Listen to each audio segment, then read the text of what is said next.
What's up, guys? Four-wheeler doctor back again. Today we're not working on a four-wheeler. We're on a dirt bike.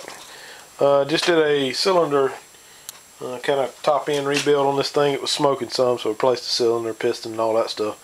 This is a Yamaha TTR125L. I'm not really sure what the L stands for, or the TTR for that matter. I don't work on many of these dirt bikes, but they're not much to them. Not real tough to do. Problem with this one, well, one problem was it's smoking. Got that fixed. Next problem with it is the clutch doesn't have a real good engagement. The owner just says it feels kind of funny. So while I got it over here, I'm gonna go ahead and change the clutch plates out on it. It's fairly inexpensive to do. So I ordered a set of plates, and I'm gonna take this thing apart and see if we can figure out how to get it changed out. Well, I did that top end and did not drain the oil out of it. Hadn't crunk it up naturally. That's usually the last thing I do. So we got to take that side cover off of that right side. But to start off with, we got to get this oil drain out of it. There's a drain plug right here. This is on the left side, 17 millimeter. Pop that thing out and drain the oil out of it. Then we're going to jump over here to the right side, and I'm hoping I can get this side cover off with the little skid plate on here. But if not, I'm going to have to take that off after the fact. I'm not going to take it off now. Also hope I can get it off with the brake lever on there. That might not work either. So we're going to kind of learn as we go, because I, as you can tell, never done one of these before, but shouldn't be too complicated. So over here on this side, once we get the oil drained out, we're going to take this nut off here for the kickstart. I think that's a 19 millimeter. Run that off, and then all these bolts here on the on this side cover, get all those pulled off, and should be able to pop that side cover off fairly easy. Like I say, I hope it's going to clear everything, but we'll know here shortly. Alright guys, I'm going to get the oil drained out, get this kickstart off, and get these bolts out. I'll cut the camera back on right before I pull it off. Alright guys, I got all the bolts out of this thing, and I'm not real confident that we're going to be able to get this cover past this brake lever. Well, might be able to push it down like that, but we'll see. Got all the bolts out. Make sure you stick them in some cardboard, because they're actually different lengths. Looks like a couple of them are a little bit longer. So make sure you stick that in some cardboard. Sorry about that. So now we're going to pry this thing off. Hopefully it's not going to be stuck on there too bad. Got a pry point right here. There's one at the bottom here too. So we're going to see how we can get this thing pried off here. I'm going to try to salvage this gasket on this thing. You can actually see I just barely put any pressure on it, and it already started coming off. It may have been off before, but I don't know. So keep a little pressure on your kickstart here to make sure that shaft doesn't slide off, because I'm thinking I don't want it to come off. I'm going to do a little bit of ingenuity here. Hold the foot brake lever down with my foot. This is my foot right here, my knee, and slide this cover on off. Looks like that gasket come off there real clean. There you go. Actually, there's a piece laying in here, and I'm not real sure where that came from. It's like a real thin piece of metal. So we might need to figure out where that came from. I don't have a clue what that is. When I replaced the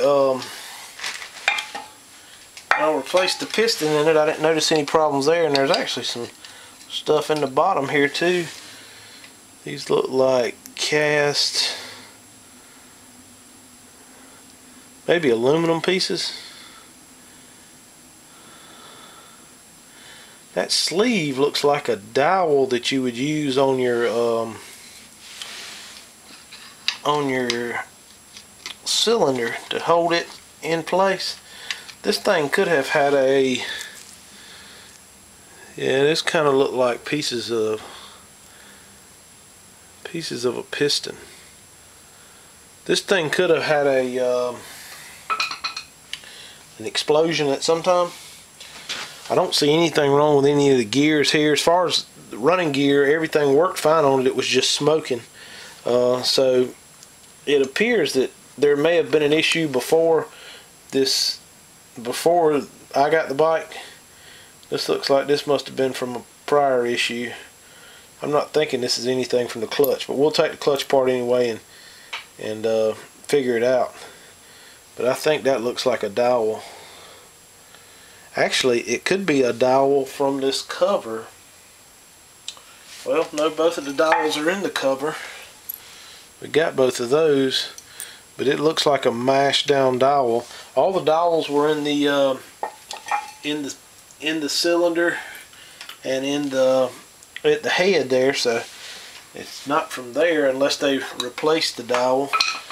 Oil screen here, it's fairly clean, but all this other junk is right on the bottom of it here. I'll get all that cleaned out, but hopefully that's not anything to do with the clutch, and that's from a prior issue. So next thing we're going to do is take these 4 bolts out of the clutch cover here, or clutch, I might want to call this a pressure plate. These are 8mm. I'm going to grab a rag to wipe my hand off. Hang on just a sec, I'll cut the camera right back on. Alright guys, sorry about that. Had to get cleaned up a little bit. I done made a mess here. So pull these 8mm bolts and springs off. The last two, just try to ease them out about the same amount. It really doesn't matter. It's not like it's going to fly apart on you. So this clutch is set up a little different than most of the ones I'm used to. It's got a adjuster in the very center there. I'm not sure if I have to remove that or not. I'm going to see if I can get this cover to pop off without removing it. Yep, so it'll come off without removing it. So slide this pressure plate here off. You can see the clutch disc. Looks like you got some spots around here on the plate. That's comes from heat, so I don't know if that's some of the reason it doesn't work real good, but we're going to replace all of those, the metal plates as well as the friction material plates. So what I like to do is pull all these off and look and make sure you pay attention to the last plate you pull off. This one here is a friction plate, so you make sure when you start putting these things back together, you go, you know, friction plate, work your way out to alternate between the two. So I'm gonna lean this thing over and clean all this out with some brake cleaner, and make sure I get all those little shards of metal out of the bottom end there. It appears to be aluminum, so it's not good to have metal floating around in there, but I guess if you're gonna have any metal, aluminum's better than anything. So I'm gonna spray all that out, and I'll get the clutch disc over here, and we'll get ready to put those back together. Alright guys, the kit I ended up buying for this thing are the Tusk brand. They're not OEM stuff, but this is I kind of needed it quick. Caught these on eBay. Comes with the disc and the plates. And I will say this is about the second time I've ever oiled any clutch disc. About the most flack I've ever got on a video on here was for me not oiling clutch disc. Not a real big firm believer in oiling the clutch disc, because actually you put the things in there and crank the thing up, it's gonna oil them up pretty good for you. So oil sloshing around in there, and you know your oil levels, you know, not quite halfway up, a third of the way up here, so it gets oil all over them. But I figured, make the guys happy out there, we'll oil them up. So I just put some ATV oil in here, or motorcycle oil, which does have that wet clutch additive. I don't know if that makes a difference or not, but that's what I've always used. So we'll start out with the friction material first, just like we removed it. You slide these in here with the little ears lined up, slide on down, and then a metal disc goes next, just like that, and that slides in there. And just keep going like this I'll speed this up so you don't have to watch it.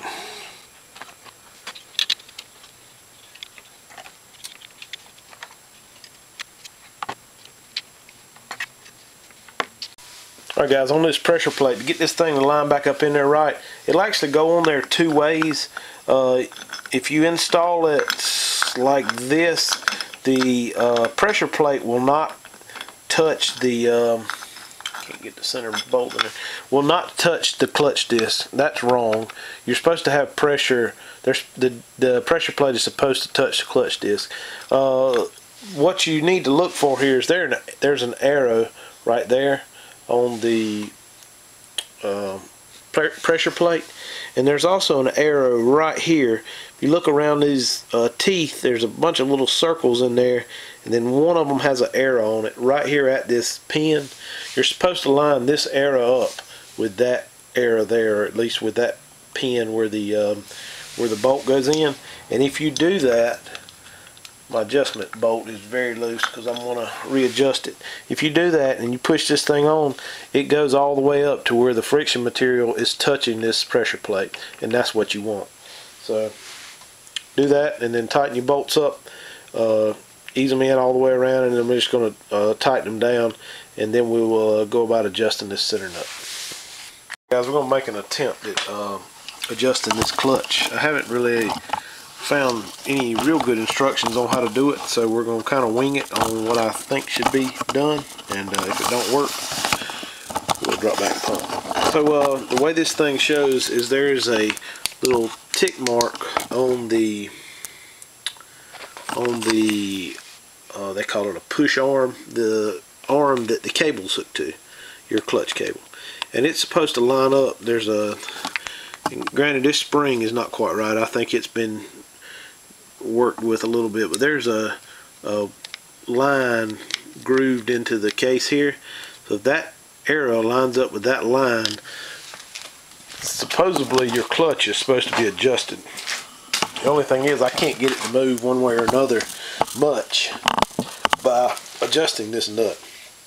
So my philosophy is, if I can get this nut, or this adjuster rod, this is actually what applies the clutch, I'm just going to run it down until it has just slight pressure,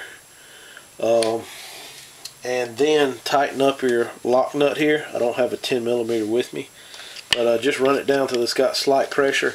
Tighten up the lock nut. Thinking there is that the clutch is fully engaged there. When you pull the lever, or I'm sorry, it's disengaged here. When you pull the lever, it will engage it, and it shouldn't have much play in it if you have this touching the end of the push rod, is what it ended up going to. So that's what we're going to go with. I will let you know once I get this stuck back together if that's right or not. If it's not, I have to take it back apart. But I'm going to tighten this down and we will see, because the manual does not give you real clear instructions on how to do it. So that's what we're going with, and I'll let you know if it works. Cut the camera back on in just a second. We'll get this cover ready to stick back on. Alright guys, got a little light coat RTV around this gasket here. Also stuck the oil screen back in there, and that's really about all we got left to do. I did spray this out with some brake cleaner so it's clean, got all the little chunks of aluminum out of it. So we're going to slide this back on, push down with your brake lever. I'm going to use it with my leg again, and make sure this is lined up over your kickstart. Slide it on real square. Does have the two dowels. I didn't remove those, one here and there one on the back side, so make sure they're back in there. Probably should have said that before I put the cover on, but they're in there.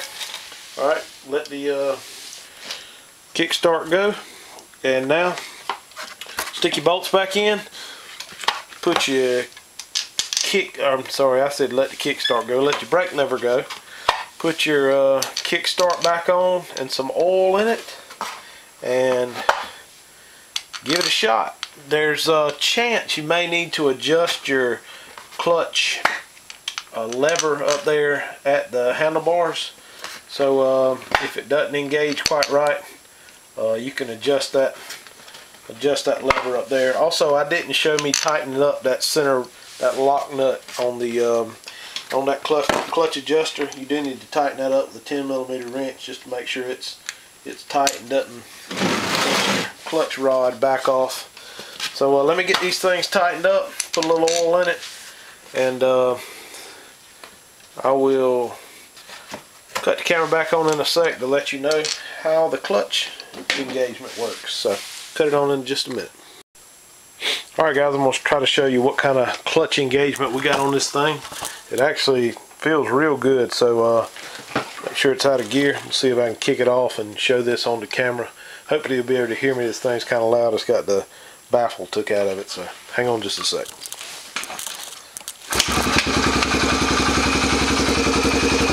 Alright, so there's the clutch in. Go to first gear. And you can see where it starts to catch.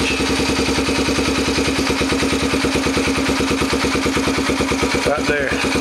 Got about maybe an inch out on the off of the grip before it starts pulling off. Actually, maybe a little less than that, 3/4 of an inch. So it seems like it's going to work. It's too late to ride this thing around tonight, but I'll definitely try it out tomorrow. But it looks like this is going to work. Like I said, this is about 3/4 of an inch, so you're about right there, and then it releases on out. These things are prone to having clutch problems or having clutch catching almost when it's all the way out, and that's, you know, still pretty much what we got. But the clutch discs are brand new. But at least this thing won't be slipping anymore, and should work fine. So appreciate y'all checking my video out. Check my other ones out. Hit the like button, subscribe. Have a good night.